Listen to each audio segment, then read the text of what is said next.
আজকে যারা ঢালাওভাবে আমাদের বিরুদ্ধে অভিযোগ করছেন আমরা নাকি আলেমদের বিরুদ্ধে নেমেছি, এটা একটা পরিকল্পনা আমাদের, কিন্তু না, কখনো না। এটা একটা মিথ্যা অভিযোগ। আলেম দুই প্রকার আপনারা জানেন, সত্যনিষ্ঠ আলেম, হক্কানি আলেম, মোমেন আলেম।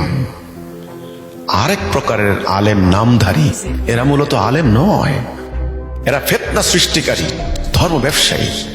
এরা ধর্মকে, ইসলামকে ব্যক্তি স্বার্থে ব্যবহার করে, রাজনৈতিক উদ্দেশ্য হাসিলের জন্য ইসলামকে ব্যবহার করে, উগ্রবাদী কর্মকাণ্ড ঘটানোর জন্য ইসলামকে ব্যবহার করে।